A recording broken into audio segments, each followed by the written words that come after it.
1월 10일입니다. 내가 그다 라는 제목으로 요한복음 4장 15절에서 26절까지 말씀 봅니다. 예수님께서 이제 그 여인에게 내가 주는 물을 마시는 사람은 영원히 목마르지 아니할 것이다, 이렇게 말씀하셨어요. 그랬더니 그 여자는 아니 예수님, 선생님, 그 물을 나에게 주셔서 내가 목마르지도 않고 또 물을 길러 여기까지 나오지도 않게 해주십시오. 그 여인은 니고데모와 같이 예수님의 말씀을 그냥 영적인 말씀이 아니라 물리적인 차원으로 이해한 것이죠. 그래서 만약 예수님 말씀이 사실이라면 자신에게 그 물을 주시면 고맙겠습니다 하면서 그녀의 관심은 아직 자기의 현실적인 편의를 추구하는 데 머물러 있죠. 제가 물을 기르러 창피하게 나오지 않게 좀 해주십시오, 그런 뜻이죠. 자, 예수님은 그 요청에 대해서 이제 즉답해 하시고 그녀의 근본적인 문제를 터치하시죠. 가서 내 남편을 불러오너라. 갑자기 무슨 좀 이런 말씀을 하시는가요? 자, 그 이유는 당신의 영적인 말씀을 제대로 이해하지 못하는 그녀에게 예수님께서 내가 바로 메시아다, 이런 것을 이제 밝히시기 위해서 이렇게 벌써 이 말을 꺼낸 것이죠. 그러면 그 여인은 사실 예수님을 야곱보다 더 위대하다고 생각하지 않고 있죠. 그래서 이제 예수님께서는 바로 그러한 당신의 정체성을 이제 나타내시기 위해서 당신의 능력을, 이렇게 전지하신 능력을 보이실 필요가 있었던 것이죠. 그러자 그 여자는 나에게는 남편이 없습니다 라고 대답했어요.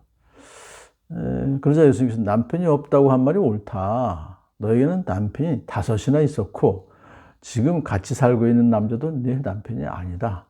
참. 그러니까 바로 말한 것이다. 그는 뭐 깜짝 놀라는 거죠. 예수님은 전능하신 그런 하나님의 능력으로 벌써 그녀의 처지를 잘 알고 계셨던 것입니다. 예수님께서 그녀의 과거를 보시며 그녀의 생각을 다 알고 계셨던 것이죠. 근데 이제 그 당시에 랍비들의 가르침에 의하면 여자는 2번 혹은 최대한으로 3번밖에 결혼할 수 없었어요. 그런데 남편이 5이나 있었다는 거니까 벌써 거기에는 정상적인 남편이 아니죠. 6번째 남자도 정식으로 결혼한 사이가 아닌 것을 봐서 당시 랍비들의 가르침을 어겼던, 벌써 그 사람들로부터 이미 빈축을 받고 있었던 그런 여인인 것을 알 수가 있습니다. 자, 자신의 과거에 대해서 너무나 소상하게 알고 있고 그것을 말씀하시는 걸 보니 이분은 선지자로구나 라고 생각이 들었어요. 선생님, 내가 보니 선생님은 예언자, 선지자이십니다. 예수님의 통찰력과 그 전제하신 데서 놀랐죠. 자, 그녀가 이제 예수님을 선지자로 인식하게 되니까 이제 궁금증이 있어요. 유다인과 사마리아 사람들과의 갈등을 초래했던 예배 장소 문제에 대한 그런 문제를 이제 예수님께 말씀드립니다. 우리 조상은 이 산에서 예배를 드렸는데 선생님들 사람들, 유대인들은 예배 드려야 할 곳이 예루살렘에 있다고 합니다. 어디가 맞습니까? 원래 사마리아 사람들은 BC 332년에 그리심산에 성전을 짓고 거기서 예배를 드렸습니다. 그래서 BC 129년까지 거기서 성전을 드렸는데 성전이 파괴됐어요. 그럼에도 불구하고 이제 그리심산은 축복의 장소요, 기도의 장소로 계속해서 남아 있었습니다. 그렇지만 남쪽 유대 사람들은 예루살렘 성전에서 예배를 드리며 그것이야말로 바로 유일한 성전이다, 이렇게 주장하고 있었죠.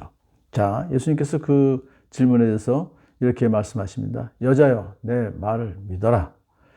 너희가 아버지께 이 산에서 예배를 드려야 한다거나 예루살렘에서 예배를 드려야 한다거나 하지 않을 때가 올 것이다. 그거 중요한 것이 아니다 이거죠.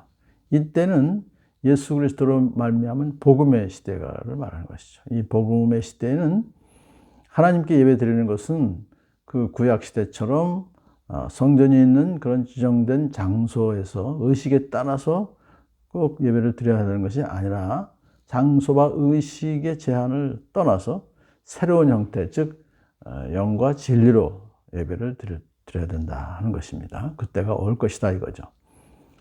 자, 너희가 알지 못하는 것을 예배하고 우리는 우리가 아는 것을 예배한다 라고 사마리아 사람과 유대 사람을 차별화해요. 왜냐하면 사마리아 사람들은 모세 오경만을 정경으로 인정했기 때문에 그들은 유대인에 비해서 불충분한 성경 지식을 가지고 있는 것입니다. 그렇기 때문에 사마리아 사람들은 불완전한 예배를 드리며 추상적인 하나님을 섬기고 있었던 것이죠.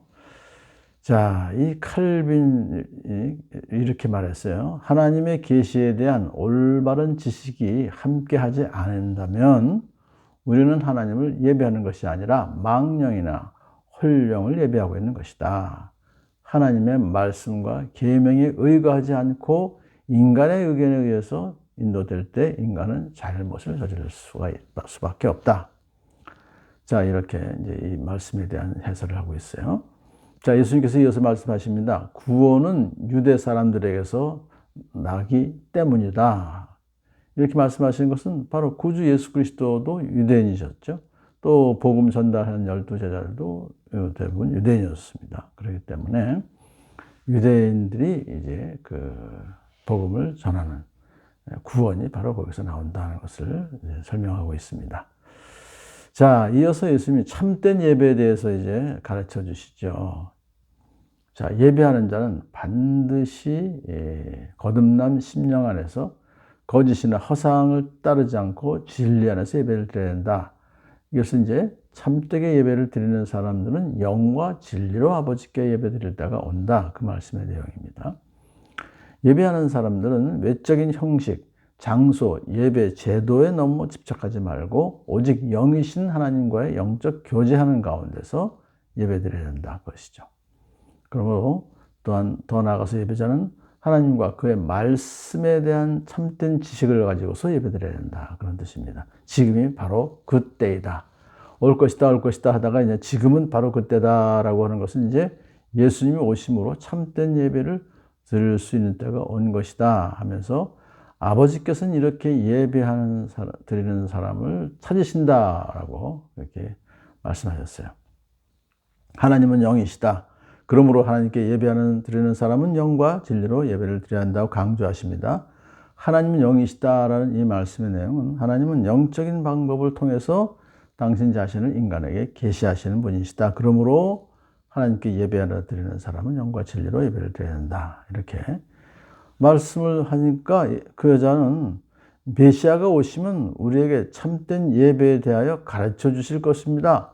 아주 제대로 말해요. 근데 자기 앞에 계신 분이 메시아인 거 아직 모르고 있었죠. 그랬더니 예수님께서 메시아가 바로 나다. 그런 뜻이에요. 너에게 말하고 있는 내가 그다라고 당신 자신의 정체성, 메시아의 심을 이렇게 스스로 말씀하셨습니다. 드디어 사마리아 여인은 메시아를 만난 것을 알게 되었습니다. 예수님께서 그 사마리아 여인을 참 일부러 만나셔서 그에게 복음을 전하셔서 결국은 그 여자를 믿게 했던 것을 보면서 우리도 이렇게 예수님처럼 올해 한 해 또 주변 사람들을 예수님께 인도하는 복된 오늘 올해 삶이 되기를 축복합니다.